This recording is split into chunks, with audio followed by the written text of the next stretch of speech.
Hello friends, എല്ലാവർക്കും നമസ്കാരം. എന്തായി എല്ലാവരുടെയും പഠനമൊക്കെ? അത്യാവശ്യമൊക്കെ നോക്കിയോ? പഠിച്ചു കഴിഞ്ഞോ എന്ന് ഞാൻ ചോദിക്കുന്നില്ല, കാരണം നമുക്ക് അത്രമാത്രം നോക്കാനും റിവൈസ് ചെയ്യാനും ഒക്കെ ഉണ്ട് അല്ലേ.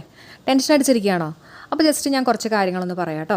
അതായത് നാളത്തെ എക്സാമിന് മുമ്പ് നമ്മൾ ജസ്റ്റ് എന്താ പറയുക, നമ്മളിപ്പോൾ ഇത്രയും പഠിച്ചൊക്കെ കഴിഞ്ഞിട്ടുള്ള ആൾക്കാരാണ് അല്ലേ. ഇനി നമുക്ക് ഫൈനലായിട്ട് നമുക്ക് മാർക്ക് കിട്ടാൻ വേണ്ടിയിട്ട് അല്ലെങ്കിൽ നിങ്ങളെ ഹെൽപ്പ് ചെയ്യുന്ന കുറച്ച് കാര്യങ്ങളാണ് നമ്മൾ ഇന്നത്തെ ഈ ഒരു വീഡിയോയിൽ ഡിസ്കസ് ചെയ്യുന്നത്. ഓക്കെ, അപ്പോൾ ഇത്രയും ദിവസം നമ്മൾ കാര്യമായിട്ട് ഹാർഡ് വർക്കൊക്കെ ചെയ്ത് പഠിച്ച് ഒക്കെ ഇരിക്കുന്ന ആൾക്കാരാണ്. നാളെയാണ് നമ്മുടെ പരീക്ഷ അല്ലേ. അപ്പോൾ ഇന്ന് തലേ ദിവസം ഞാൻ എന്തൊക്കെയാണ് ചെയ്യേണ്ടത്? ഞാൻ പുതിയ പുതിയ കാര്യങ്ങൾ പഠിക്കണോ, അല്ലെങ്കിൽ പഠിച്ചിട്ടുള്ള കാര്യങ്ങൾ തന്നെ വീണ്ടും വീണ്ടും റിവൈസ് ചെയ്യണോ? ഇങ്ങനെയുള്ള രീതിയിലൊക്കെ ചിന്തിക്കുന്ന ആൾക്കാരുണ്ടാവും, അല്ലെങ്കിൽ ഇങ്ങനെ ആകെ ടെൻഷൻ പിടിച്ചിരിക്കുന്ന ആൾക്കാരുണ്ടാവും. ഇതൊന്നും നോക്കാണ്ട് ബുക്കേ അടച്ചു വെച്ചിട്ട് എനിക്കിത്തിരി സമാധാനം വേണമെന്നുള്ള രീതിയിലൊക്കെ ഇരിക്കുന്നവരൊക്കെ ഉണ്ടാവും.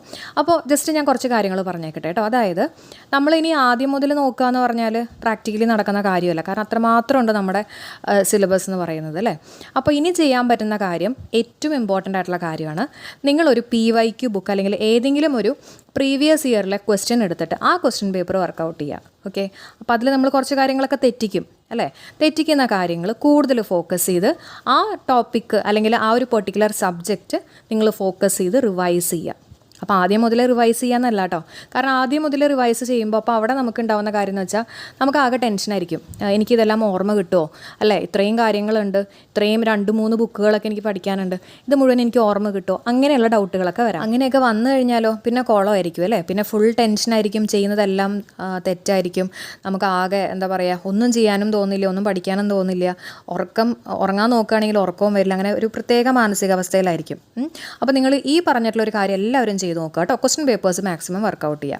ഇപ്പോൾ ഒരു ക്വസ്റ്റ്യൻ പേപ്പർ എടുത്ത് നിങ്ങൾ ചെയ്തു, നിങ്ങൾ തെറ്റിക്കുന്ന ഭാഗം നിങ്ങൾ കൂടുതലിരുന്ന് പഠിക്കുക. അത് കഴിഞ്ഞ് വീണ്ടും അടുത്ത ക്വസ്റ്റ്യൻ പേപ്പർ എടുക്കുക, അപ്പോൾ അതിൽ തെറ്റിക്കുന്ന പോർഷൻസ് റിവൈസ് ചെയ്യുക. അങ്ങനെ ഒരു രീതിയിൽ നിങ്ങളെല്ലാവരും ചെയ്ത് നോക്കുക. അല്ലാതെ A to Z നമ്മൾ റിവൈസ് ചെയ്യുക എന്ന് പറഞ്ഞാൽ അത് നടക്കുന്ന കാര്യമല്ല കേട്ടോ. പിന്നെ അങ്ങനെയൊക്കെ ചെയ്ത് കഴിഞ്ഞാൽ നമ്മുടെ ഉള്ള കോൺഫിഡൻസും ഒക്കെ പോകും അല്ലേ.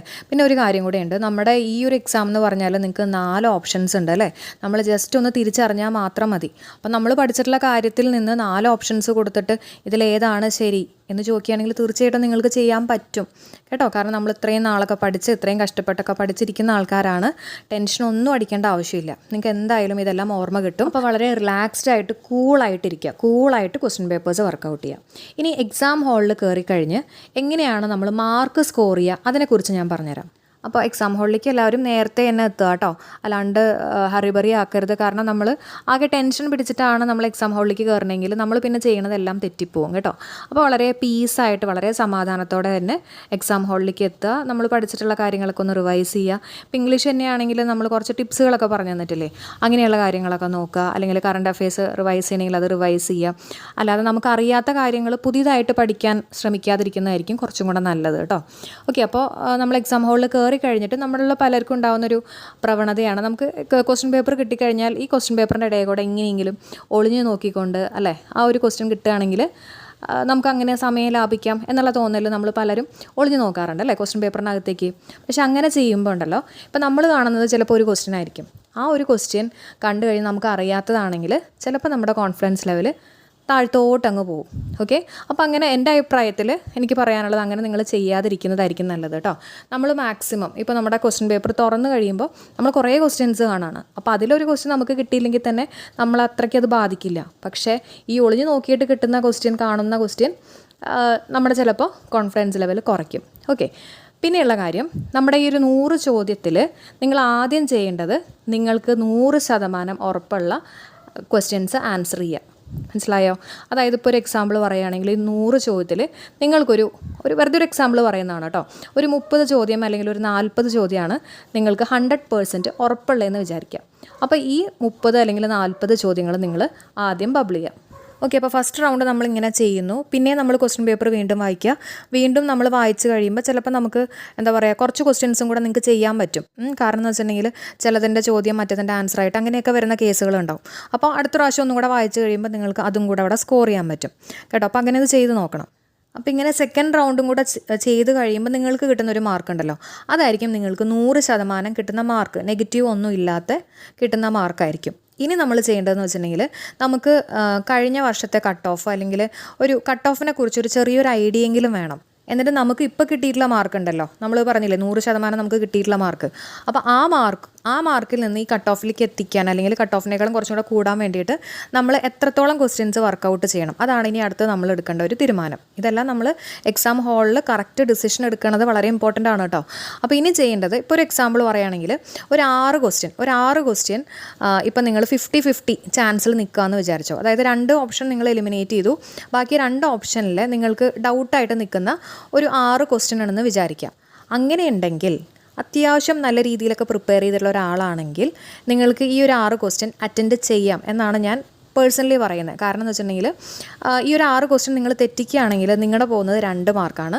ഈ 6 ക്വസ്റ്റ്യനിൽ നിങ്ങൾ അത്യാവശ്യം അറിയാവുന്ന ആൾക്കാരുടെ കേസാണ് കേട്ടോ ഞാൻ പറയുന്നത്. തീരെ അറിയാത്ത ആൾക്കാർ ഇത് ചെയ്യാൻ നിൽക്കരുത്. അത്യാവശ്യം സിലബസൊക്കെ കവർ ചെയ്ത് നന്നായിട്ട് പഠിക്കുന്ന ആൾക്കാരാണെങ്കിൽ ഈ 6 ക്വസ്റ്റ്യനിൽ നിങ്ങൾ 6 എണ്ണവും ചെയ്ത് നോക്കുക. പോവുകയാണെങ്കിൽ നിങ്ങളുടെ 2 മാർക്ക്, കിട്ടുകയാണെങ്കിൽ നിങ്ങൾക്ക് 6 മാർക്ക് അവിടെ കയറി വരാൻ പറ്റും കേട്ടോ. അപ്പോൾ ഈ പറഞ്ഞ പോലെ കട്ട് ഓഫിലേക്ക് എത്തിക്കാൻ വേണ്ടിയിട്ട് പറയുന്ന കുറച്ച് കാര്യങ്ങളാണ്. അപ്പോൾ ഇതെല്ലാം അത്യാവശ്യം നല്ല രീതിയിൽ പ്രിപ്പയർ ചെയ്യുന്ന ആൾക്കാർക്ക് വേണ്ടിയിട്ട് പറയുന്ന കാര്യങ്ങളാണ് കേട്ടോ. നിങ്ങളങ്ങനെ ഒന്ന് ചെയ്ത് നോക്കാൻ ശ്രമിക്കുക. പിന്നെ നമ്മുടെ എക്സാം നല്ല ടഫാണെങ്കിൽ അപ്പം നിങ്ങൾ മനസ്സിലാക്കണം, അപ്പോൾ കട്ട് ഓഫ് കുറയും. അപ്പോൾ നിങ്ങൾ ചെയ്യേണ്ടത് ആ രീതിയിൽ നിങ്ങൾ ചെയ്യണം കേട്ടോ. അത് ഡിപ്പെൻസ് ആണ് നമ്മുടെ ആ ഒരു ടൈം അനുസരിച്ചിട്ട്, അല്ലെങ്കിൽ നമ്മുടെ ആ ഒരു സാഹചര്യം എന്നൊക്കെ പറയില്ല, ആ ഒരു സാഹചര്യത്തിൽ നിങ്ങൾ എന്താണോ ചെയ്യേണ്ടതെന്നുള്ളത് നിങ്ങൾ സെൽഫായിട്ട് എടുക്കേണ്ട ഒരു ഡിസിഷനാണ്. അപ്പോൾ അതിന് ജസ്റ്റ് ഹെൽപ്പ് ചെയ്യാൻ ഞാൻ കുറച്ച് കാര്യങ്ങൾ പറഞ്ഞു എന്ന് മാത്രം. നല്ല ടഫാണെങ്കിൽ കട്ട് ഓഫ് അതനുസരിച്ച് കുറയും. പിന്നെ എക്സാം ഇനി ടഫാണെന്ന് തന്നെ വിചാരിച്ചോളൂ. എക്സാം ടഫാണെങ്കിൽ എല്ലാവർക്കും ടഫായിരിക്കും കേട്ടോ. ആ ഒരു കാര്യം നിങ്ങളുടെ മൈൻഡിൽ ത്രൂ ഔട്ട് ഉണ്ടാവണം. തുടക്കം മുതൽ അവസാനം വരെ നമുക്കൊരു കോൺഫിഡൻസ് ലെവൽ ഉണ്ടാവണം. നമ്മൾ ഇത്രയൊക്കെ വർക്ക് ചെയ്തിട്ടുള്ള ആൾക്കാരല്ലേ, നമ്മൾ തുടക്കം മുതലേ നല്ല രീതിയിൽ ചില ദിവസങ്ങളൊക്കെ നമ്മൾ ഉഴപ്പിയിട്ടുണ്ട്. അതൊക്കെ സ്വാഭാവികമാണ്, എല്ലാവർക്കും വരുന്ന കാര്യങ്ങൾ തന്നെയാണ് കേട്ടോ. അത് നിങ്ങളുടെ തെറ്റൊന്നുമല്ല. അപ്പോൾ നമ്മൾ ഇത്രയും കഷ്ടപ്പെട്ട് വർക്ക് ചെയ്ത് എത്തിയിട്ടുള്ള ആൾക്കാരാണ്. ഇനി നമ്മൾ എക്സാം ഹാളിൽ നമ്മൾ കാണിക്കുന്ന നമ്മുടെ ആ ഒരു ഡിസിഷൻ മേക്കിംഗ് സ്കില്ലും നമ്മുടെ ആ ഒരു പെർഫോമൻസ് അനുസരിച്ചിട്ടായിരിക്കും നമ്മൾ റാങ്ക് ലിസ്റ്റിൽ വരുന്നത്. അപ്പോൾ അത് വളരെ ഇമ്പോർട്ടൻ്റ് ആയിട്ടുള്ളൊരു കാര്യമാണ്. പ്രിപ്പറേഷൻ ഇമ്പോർട്ടൻ്റ് ആണ്, അത്രത്തോളം ഇമ്പോർട്ടൻസ് ഉണ്ട് നമ്മളതെങ്ങനെ പ്രസൻറ്റ് ചെയ്യുന്നു എന്നുള്ളൊരു കാര്യം കൂടെ കേട്ടോ. അപ്പോൾ ടെൻഷൻ അടിച്ചുള്ള മാർക്കും കൂടെ കളയരുത്. എന്തായാലും ഇത്രയൊക്കെ നമ്മൾ വർക്ക് ചെയ്തു അല്ലേ, അപ്പോൾ അതിൻ്റെയൊക്കെ റിസൾട്ട് നിങ്ങൾക്ക് തീർച്ചയായിട്ടും കിട്ടിയിരിക്കും കേട്ടോ. അപ്പോൾ വളരെ റിലാക്സ് ചെയ്ത് വളരെ കൂളായിട്ട് തന്നെ എക്സാം ഹാളിൽ കയറുക. ഓക്കെ, ക്വസ്റ്റ്യൻസ് നമ്മുടെ ഞാൻ നേരത്തെ പറഞ്ഞ പോലെ ഫസ്റ്റ് റൗണ്ടിൽ നിങ്ങൾക്ക് അറിയാവുന്ന 100% അറിയാവുന്ന ചെയ്യുക. സെക്കൻഡ് റൗണ്ടിൽ ഒന്നും കൂടെ വായിച്ച് നോക്കുമ്പോൾ നമുക്ക് കുറച്ചും കൂടെ കിട്ടും. കാരണം ഒരു പ്രാവശ്യം നമ്മൾ ചെയ്ത് കഴിയുമ്പോൾ നമ്മുടെ ഒരു കോൺഫിഡൻസ് ലെവൽ കൂടിയിട്ടുണ്ടാവും. പിന്നെ അടുത്ത പ്രാവശ്യം ചെയ്യുമ്പോൾ നമുക്ക് കുറച്ചും കൂടെ ആ ഒരു കോൺഫിഡൻസ് ലെവലിൽ തന്നെ നമ്മൾ വായിക്കുമ്പോൾ നമുക്ക് കുറച്ചും കൂടെ ചെയ്യാനൊക്കെ പറ്റും കേട്ടോ. അപ്പോൾ റിലാക്സ് ചെയ്തിരിക്കുക. അതേപോലെ തന്നെ എക്സാമിൻ്റെ തലേദിവസം കഴിയുന്നതും പാട്ടുകളൊക്കെ കേൾക്കാം. പക്ഷേ ഈ എന്താ പറയുക, ഫിലിം കാണാമെന്ന് പറഞ്ഞ സംഭവം ഉണ്ടല്ലോ, സിനിമ കാണുക, ഇതൊക്കെ കാണുമ്പോൾ നമ്മുടെ മെമ്മറിയിൽ അതിൻ്റെ ഇമേജസ് നിൽക്കും. അപ്പോൾ അത് അവോയ്ഡ് ചെയ്യാനേ ഞാൻ പറയുള്ളൂ. അപ്പോൾ നിങ്ങൾക്ക് പാട്ട് കേൾക്കാം, അല്ലെങ്കിൽ ഫ്രണ്ട്സായിട്ടൊക്കെ വർത്താനം പറയാൻ പുറത്തേക്ക് പോകാം, അതിനൊന്നും ഇഷ്യൂ ഇല്ല. പക്ഷേ മാക്സിമം നിങ്ങൾ ഈ TV കാണുന്ന അല്ലെങ്കിൽ ഈ മൊബൈലിൽ കുത്തിക്കൊണ്ടിരിക്കുക, അതൊക്കെ ഒന്ന് ഒഴിവാക്കാൻ ശ്രമിക്കുക കേട്ടോ. അതേപോലെ തന്നെ ജങ്ക് ഫുഡ്സ് ഒഴിവാക്കുക. വീട്ടിലുണ്ടാക്കിയിട്ടുള്ള ഭക്ഷണം തന്നെ കൂടുതൽ കഴിക്കാൻ ശ്രമിക്കുക. നന്നായിട്ട് വെള്ളം കുടിക്കുക, നന്നായിട്ട് ഉറങ്ങുക. അതേപോലെ തന്നെ ഞാൻ നേരത്തെ പറഞ്ഞില്ലേ, ക്വസ്റ്റ്യൻ പേപ്പേഴ്സ് വർക്കൗട്ട് ചെയ്യുക. അപ്പോൾ ഇതേപോലെയൊക്കെ ഒന്ന് ചെയ്ത് നോക്കുക. തീർച്ചയായിട്ടും നിങ്ങൾക്ക് നല്ല റിസൾട്ട് കിട്ടും. ആരും ടെൻഷൻ അടിക്കേണ്ട കേട്ടോ. എക്സാം ടഫ് ആണെങ്കിൽ തന്നെ ഞാൻ പറഞ്ഞ പോലെ എല്ലാവർക്കും ടഫ് തന്നെയായിരിക്കും. നമ്മൾ ഇത്രയും ക്വസ്റ്റ്യൻസും കാര്യങ്ങളൊക്കെ പ്രാക്ടീസ് ചെയ്തിട്ടുണ്ട് അല്ലേ. ഇപ്പോൾ ഇംഗ്ലീഷിൻ്റെ കേസ് ആണെങ്കിൽ തന്നെ അത്രയും നമ്മൾ ഡിസ്കസ് ചെയ്തിട്ടുണ്ട്. അപ്പോൾ അതിനപ്പുറം ഒന്നും ഇനി എക്സാമിന് ചോദിക്കാനുള്ള സാധ്യതയില്ല കേട്ടോ. അപ്പോൾ ആ ഒരു കോൺഫിഡൻസ് ലെവൽ നിങ്ങളുടെ മൈൻഡിലുണ്ടാവുക. എല്ലാവരും നല്ല രീതിയിൽ എക്സാമിന് അപ്പിയർ ചെയ്യുക. എക്സാമിന് ശേഷം തീർച്ചയായിട്ടും എല്ലാവരുടെയും കമൻറ്റ്സ് പ്രതീക്ഷിക്കുന്നു. അപ്പോൾ ഇത്രയാണ് എനിക്ക് പറയാനുള്ളത് കേട്ടോ. അതുപോലെ തന്നെ നിങ്ങളുടെ ഹോൾ ടിക്കറ്റും കാര്യങ്ങളൊന്നും മറക്കണ്ട. ഓക്കെ, എക്സാം ഹാളിൽ നേരത്തെ തന്നെ എത്തുക. ഇതൊരു മോട്ടിവേഷൻ വീഡിയോ ഒന്നും അല്ല കേട്ടോ. ജസ്റ്റ് നിങ്ങളുടെ അടുത്ത് കുറച്ച് കാര്യങ്ങൾ പറയാൻ തോന്നി പറഞ്ഞു എന്ന് മാത്രം കേട്ടോ. അപ്പോൾ ആർക്കെങ്കിലുമൊക്കെ യൂസ്ഫുൾ ആവട്ടെ എന്ന് വിചാരിച്ചിട്ടാണ് ഈ ഒരു വീഡിയോ ചെയ്യുന്നത്. അപ്പോൾ തീർച്ചയായിട്ടും എല്ലാവരും ഒന്ന് കമൻറ്റ് ചെയ്യുക. നമ്മുടെ ചാനൽ സബ്സ്ക്രൈബ് ചെയ്യാത്ത ആരെങ്കിലും ഉണ്ടെങ്കിൽ നമ്മുടെ ചാനൽ സബ്സ്ക്രൈബ് ചെയ്യുക. അപ്പോൾ എല്ലാവർക്കും ഓൾ ദി ബെസ്റ്റ്. നമുക്ക് അടുത്ത വീഡിയോയിൽ കാണാം. Thank you all.